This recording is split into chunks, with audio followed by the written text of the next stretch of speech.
सबसे पहले छत्तीसगढ़ के बीजापुर से बड़ी खबर है, जहां पर आईईडी ब्लास्ट हुआ है और नक्सलियों ने सुरक्षा बलों को निशाना बनाया। नक्सलियों के हमले में 9 जवानों के शहीद होने की खबर है। नक्सलियों ने पुलिस की गाड़ी को टारगेट किया, आईईडी ब्लास्ट किया। दंतेवाड़ा, नारायणपुर, बीजापुर, इन तीनों जिलों की ज्वाइंट टीम पर हमला किया गया है। ये ऑपरेशन करके लौट रही थी और उसी दौरान इनकी गाड़ी को टारगेट किया गया, इनके वाहन को टारगेट किया गया। आईईडी ब्लास्ट करते हुए 9 जवानों के शहीद होने की खबर नक्सलियों के इस हमले में है। दिन में लगभग 2:15 बजे के आसपास यह हमला हुआ है छत्तीसगढ़ के बीजापुर में।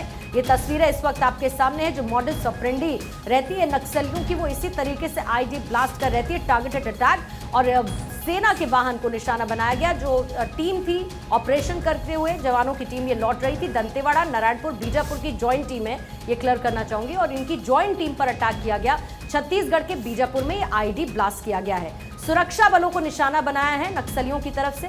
9 जवानों के इसमें शहीद होने की खबर मिल रही है। आईईडी ब्लास्ट किया गया है, पुलिस की गाड़ी को निशाना बनाया गया। ये पुलिस की टीम थी, 3 जिलों की ज्वाइंट टीम थी जिनको टारगेट किया गया है और इनकी बख्तरबंद गाड़ी को टारगेट करते हुए उड़ा दिया गया, आईईडी ब्लास्ट किया गया, जिसमें 9 जवानों के शहीद होने की खबर है।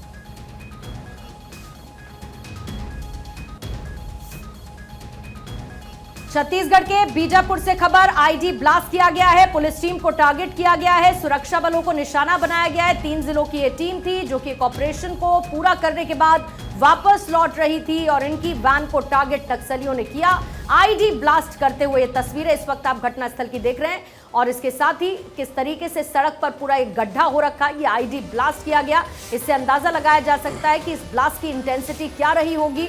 आईईडी ब्लास्ट किया गया है, ऑपरेशन से लौट रहे जवान थे और 3 जिलों की पुलिस फोर्स थी जिनको टारगेट किया गया इस ज्वाइंट टीम को, जो कि एक ऑपरेशन को पूरा करने के बाद वापस लौट रही थी। उसी दौरान ये आईईडी ब्लास्ट किया गया और इसमें नौजवानों के शहीद होने की खबर है।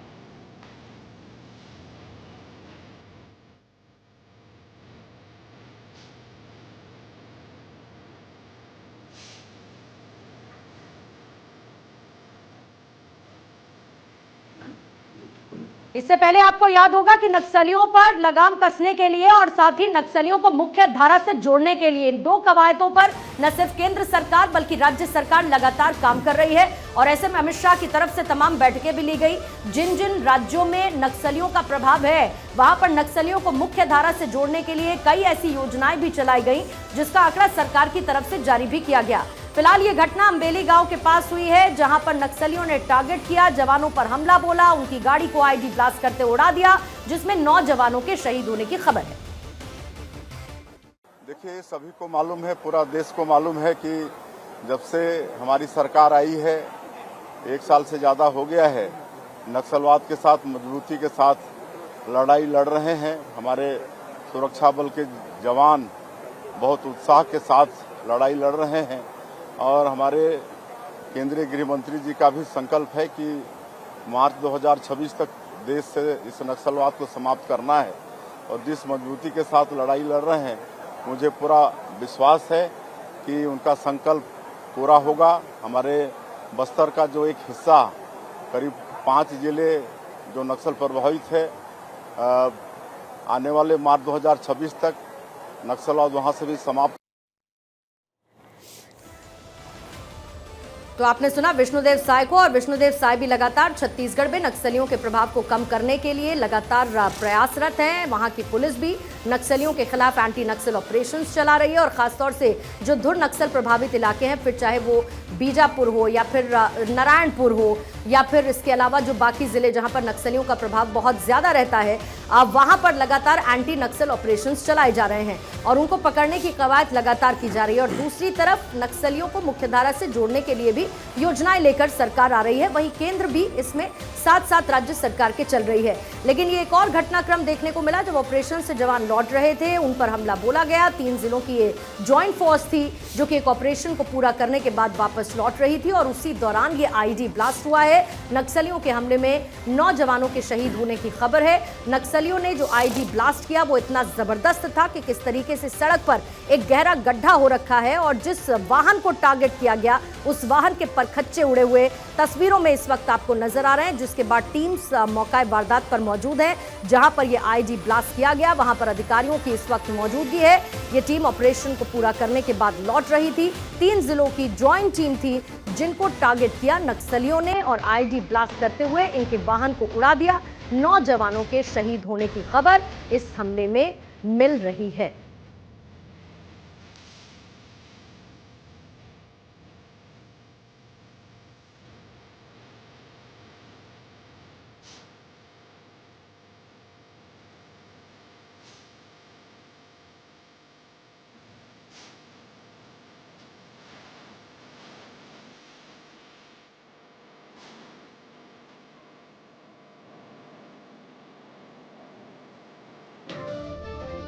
तो छत्तीसगढ़ के बीजापुर में नक्सली हमला हुआ है। ये तस्वीर आप वहां से देख रहे हैं। आईडी ब्लास्ट यहां पर हुआ है और सड़क के बीचों बीच आप बड़ा गड्ढा देख रहे हैं और आईडी ब्लास्ट नक्सलियों द्वारा किया गया है। हमले में 9 जवान शहीद हो गए हैं। ये बड़ी जानकारी दंतेवाड़ा, नारायणपुर और बीजापुर की ये ज्वाइंट टीम जो एक साथ यहाँ से गुजर रही थी और आईडी बस्तर की तरफ से क्या कुछ कहा जा रहा है आईजी की तरफ से, जरा आपको सुनाते हैं।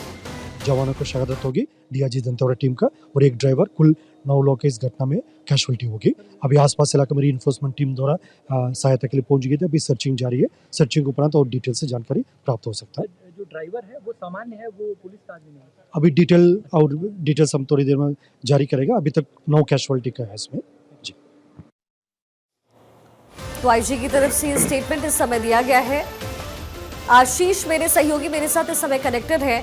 आशीष, इस समय वहां पर क्या हो रहा है और ये 9 जवान जो शहीद हुए हैं उनकी आइडेंटिटी को लेकर के वहां पर क्या हो रहा है? और चूंकि नक्सलियों की धरपकड़ की कोशिश पहले भी हो चुकी है और सरकार इस पूरे मामले को लेकर के बहुत ज्यादा इस समय हाईटेक जो माध्यम है वो भी अपना रही है। कोशिश यही हो रही है कि पूरी तरीके से जड़ से नक्सलवाद समाप्त हो। जी, मैं बिल्कुल आपको बता दूं कि बीजापुर में कुटरू बेदरे मार्ग पर आज लगभग 2 बजे की घटना है जब 8 जवान इसमें शहीद हो गए हैं और एक वाहन चालक है वो भी शहीद हो चुका है। एक्चुअल में दंतेवाड़ा, नारायणपुर और बीजापुर के संयुक्त ऑपरेशन की टीम आज निकली हुई थी। जब वापस लौटते वक्त ऑपरेशन के कुटरू के पास बेदरे मार्ग में अम्बेली की नाला में ये घटना घटित हुई है और इसमें और भी कई जवानों के घायल होने की सूचना मिल रही है। आशीष, क्या ये डीआरजी के जवान थे, केंद्रीय बल थे, पुलिस बल था? किस तरह से टीम बनाई गई थी जो तीनों जिलों की टीम थी? ये जो 8 जवान जो शहीद हुए बताए जा रहे हैं ये सभी दंतेवाड़ा डीआरजी के जवान बताए जा रहे हैं। बिल्कुल आशीष, अभी फिलहाल क्या है रेस्क्यू ऑपरेशन जो है, जो डेड बॉडीज को रिकवर करना, जो गाड़ी की हालत हम देख पा रहे हैं पुर्जे अलग हैं। शहादत के बाद पार्थिव शरीर को वहां से हटा पाना, ससमान विदाई देना भी एक बड़ी चुनौती होगी। कितनी संख्या में पुलिस बल की वहां तैनाती है, जवानों की तैनाती कितनी है और ये एरिया कैसा है, यहाँ रीच कैसी है? एरिया तो काफी सेंसिटिव एरिया है। एक्चुअल में नक्सल प्रभावित क्षेत्र होने के कारण यहाँ हमेशा अमूमन घटना होने के अंदेशा बना हुआ रहता है और यहाँ पर जवानों ने सघन ऑपरेशन अभियान लॉन्च किया था और अभी भी ऑपरेशन जारी है और आसपास लोग जवानों ने घेर लिया है पूरे क्षेत्र को। क्या किसी नक्सलियों की जोनल कमेटी ने क्लेम किया है, दावा किया है, जिम्मेदारी ली है? अभी तक तो किसी कमेटी ने जिम्मेदारी नहीं ली है, लेकिन आपको ये बता दूं ये जो घटना हुई है ये तस्वीरें विचलित कर सकती है। काफी दुखद है। आसपास के जवानों को यहाँ पर मतलब इकट्ठा करना जवानों के शरीर को। दूसरा ये आशीष, अगर आप बता रहे हैं कि सारे डीआरजी के जवान थे, यानी कि सारे लोकल ही रहे होंगे, ये भी जानकारी है क्या? सारे लोकल दंतेवाड़ा डीआरजी के जवान। आशीष, आप सुन पा रहे हैं हमें? जी सुन पा रहा हूँ जी। और क्या जानकारी मिल पा रही है आशीष? कब तक वहां टीमें पहुंच जाएंगी? रेस्क्यू का जो पूरा प्रोसेस है कब तक शुरू होगा? रेस्क्यू प्रोसेस जारी है और कुछ देर बाद जो घायल जवान है उनकी भी जानकारी मुहैया कराई जाएगी। कुछ जवान घायल भी हैं? हाँ, कुछ घायल है लेकिन उनकी जानकारी अभी पुलिस द्वारा हमें नहीं दी गई है। रेस्क्यू ऑपरेशन में रिस्क कितना है? कई बार ऐसा देखा गया कि रेस्क्यू ऑपरेशन को भी नक्सली एम्बुश बनाकर टारगेट करने लगते हैं। जी, रेस्क्यू ऑपरेशन को नियम तरह से किया जा रहा है ताकि कोई दिक्कत ना हो, इसलिए जवानों ने पूरे क्षेत्र को घेर रखा है। हाल फिलहाल में कितना बड़ा हमला है? इससे पहले किस तरह के हमले हुए थे इस पूरे रीजन में, अगर कहा जाए सुकमा, बीजापुर, दंतेवाड़ा, कोई बड़ा हमला? इससे पहले दंतेवाड़ा में भी इसी तरह का एक हमला हो चुका था अरणपुर के पास, जहां पर पिकअप वाहन को उड़ा दिया गया था, जिसमें भी ऐसे ही जवान मरे थे और शहीद हुए थे। वही सेम घटना फिर यहाँ पर दोहराई गई है। अब पिकअप वाहन से जवान वापस लौटते वक्त किस कारण से पिकअप वाहन में उनके आना पड़ा, ये सब जांच का विषय होगा। बहुत शुक्रिया आशीष तमाम जानकारी के लिए। विधानसभा अध्यक्ष डॉक्टर रमन सिंह क्या कह रहे हैं इसको लेकर, सुनिए। ये नक्सल जब इनके खिलाफ बड़े ऑपरेशन चलते हैं, वो कायराना हरकत पे उतारू आते हैं और ब्लास्ट करके जवानों को करीब जो अभी तक की जानकारी आ रही है कि हमारे 10 जवान शहीद हुए हैं। वो निश्चित रूप से इस पूरे घटना में हम अपनी दुख व्यक्त करते हैं। उनके परिवार को इस तकलीफ को सहने की इच्छा शक्ति दे भगवान। और नक्सलवाद के खिलाफ जो गंभीर कदम सरकार उठा रही है, छत्तीसगढ़ सरकार, गृह मंत्री विजय जी और केंद्रीय गृह मंत्री अमित शाह जी और दोनों सरकारें, तो इस कदम को और आगे बढ़ाएंगे। इससे इस घटना कायरतापूर्ण घटना से सरकार डरने वाली या झुकने वाली नहीं है। चलिए, इसी बीच एक बड़ी खबर है। कोर्ट से इस समय बाहर आ चुके हैं प्रशांत किशोर। आज उन्हें 14 दिन की न्यायिक हिरासत में भेजा गया है। इस समय कोर्ट में उनकी पेशी चल रही थी और कोर्ट से इस समय वो बाहर आ चुके हैं। बीपीएससी मामले को लेकर के अभ्यर्थियों के साथ लगातार आमरण अनशन पर बैठे हुए प्रशांत किशोर आज सुबह ही अरेस्ट किए गए और चूंकि बॉन्ड पे उन्होंने साइन नहीं किया, जिसमें ये साफ तौर पर लिखा था कि किसी ऐसी गतिविधि में आगे वो शामिल नहीं होंगे, लेकिन इससे प्रशांत किशोर ने इनकार किया। इसके बाद आज उन्हें 14 दिन की न्यायिक हिरासत में भेजा जा रहा है और इस समय कोर्ट से प्रशांत किशोर बाहर आ चुके हैं। बीपीएससी अभ्यर्थियों के साथ उनके आंदोलन का हिस्सा बन रहे प्रशांत किशोर की गिरफ्तारी आज सुबह हुई और उसके बाद अब 14 दिन की न्यायिक हिरासत में उन्हें भेजा जाएगा। संभवतः यहां पर मीडिया से वो बातचीत भी करेंगे। कोर्ट से इस समय वो बाहर आ चुके हैं और बिहार में सियासत को एक नया रुख देने की कोशिश प्रशांत किशोर की तरफ से की जा रही है। इससे पहले उन्होंने विपक्ष के नेताओं से भी आह्वान किया कि वो भी आए और अभ्यर्थियों के साथ रहे, आमरण अनशन का हिस्सा बने और वो पीछे झंडा लेकर के चलने को तैयार हैं।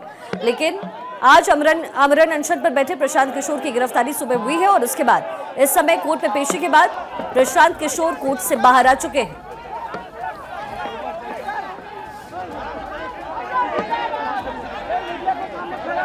बेल बॉन्ड भरने से इनकार किया है। बेल बॉन्ड में ये लिखा गया था और साथ ही 2-3 पॉइंट्स थे जिसमें क्लियरली प्रशांत किशोर ने ना कहा और उसमें यह था कि आगे ऐसे किसी गतिविधि में वो शामिल ना हो, लेकिन उनकी तरफ से इनकार किया गया। बेल बॉन्ड भरने से भी इनकार हुआ है और ऐसे में प्रशांत किशोर अब 14 दिन की न्यायिक हिरासत में रहने वाले हैं। कोर्ट से बाहर इस समय प्रशांत किशोर आ चुके हैं। बीपीएससी अभ्यर्थियों के साथ आमरण अनशन पर बैठे थे और उन्होंने कहा है कि जेल के अंदर भी आमरण अनशन जारी रहने वाला है। बीपीएससी अभ्यर्थियों के साथ प्रशांत किशोर की तरफ से आमरण अनशन किया जा रहा था पिछले 3-4 दिन से और आज जब उनको अरेस्ट किया गया उसके बाद कोर्ट में पेशी हुई है और कोर्ट से इस समय बाहर प्रशांत किशोर आ चुके हैं। 14 दिन की न्यायिक हिरासत उन्हें मिली है और न्यायिक हिरासत में भी आमरण अनशन पर बैठेंगे प्रशांत किशोर, ऐसा उनकी तरफ से कहा गया है। इससे पहले पुलिस फोर्स और प्रशांत किशोर और उनकी टीम की हाथापाई भी हुई है। ये भी कहा गया कि प्रशांत किशोर को थप्पड़ मारा गया है। ये तमाम बातें कही गई और उसके बाद उन्हें अरेस्ट किया गया। अरेस्ट करने के बाद उनकी कोर्ट में पेशी और इस समय कोर्ट से बाहर प्रशांत किशोर आए। हालांकि बेल बॉन्ड भरने से उन्होंने इनकार किया, इसलिए 14 दिन की न्यायिक हिरासत में रहेंगे प्रशांत किशोर। लेकिन दावा उन्होंने ये किया है कि आमरण अनशन उनका वहां भी जारी रहेगा और 14 दिन जेल के अंदर रहते हुए वो बीपीएससी अभ्यर्थियों का साथ निभाएंगे और वहां से ही बैठ करके आमरण अनशन करने वाले हैं। ये तस्वीर आप देख रहे हैं जब कोर्ट से बाहर प्रशांत किशोर निकले हैं। 14 दिन की न्यायिक हिरासत है और यहाँ पर संभवतः वो प्रेस से बातचीत करेंगे। जो अभ्यर्थी हैं उनसे बातचीत करते हुए यहाँ पर नजर आ रहे हैं, उनको कुछ संदेश भी देना चाह रहे होंगे। लेकिन इससे पहले हमने देखा कि तेजस्वी यादव और राहुल गांधी का भी आह्वान उन्होंने किया। उन्होंने कहा कि बिहार में बीपीएससी के जो है ये अभ्यर्थी हैं जो कि मुश्किल के वक्त में हैं, ऐसे में विपक्ष के नेताओं को भी आगे आना चाहिए, सामने आना चाहिए और इन अभ्यर्थियों का साथ देना चाहिए। वहीं तेजस्वी यादव ये आरोप लगा रहे हैं कि प्रशांत किशोर एक तरीके की राजनीति करने की कोशिश कर रहे हैं और वो ये चाहते हैं कि बिहार का पूरा समीकरण उनकी तरफ चला जाए, लेकिन ऐसा होगा नहीं। तो अलग अलग दावे किए जा रहे हैं और इसके साथ ही वार पलटवार का जो सिलसिला है वो बिहार की सियासत में लगातार जारी है। इसी बीच तस्वीर आपको अब से कुछ देर पहले की दिखा रहे हैं, जब प्रशांत किशोर कोर्ट के बाहर आए हैं। 14 दिन की न्यायिक हिरासत में उन्हें भेजा जा रहा है। कोर्ट से बाहर इस समय प्रशांत किशोर आ चुके हैं। संयम में बरतिए, सब लोग गाड़ी छोड़िए। आप लोग शांति बना के रखिए। एक भीड़ के कारण, आप लोगों के कारण महिलाओं का हाथ टूट गई है। थोड़ा शांति रखिए। सर प्रेस कॉन्फ्रेंस कर रहे हैं, आप लोग शांति रखिए, सहयोग कीजिए। आप लोग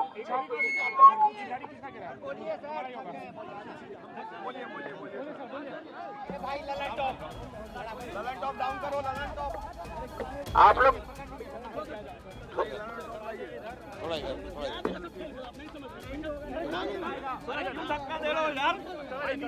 ये बोलने के बाद ही चलेंगे। अरे इनको हट जाइए। चलो बोल रहे हैं। अरे तुमको बोल रहे हैं।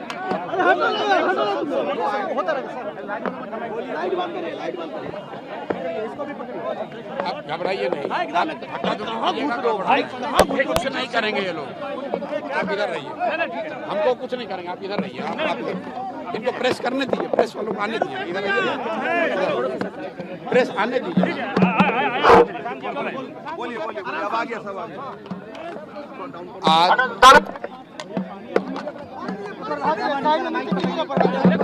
आज क्या हुआ सुबह से?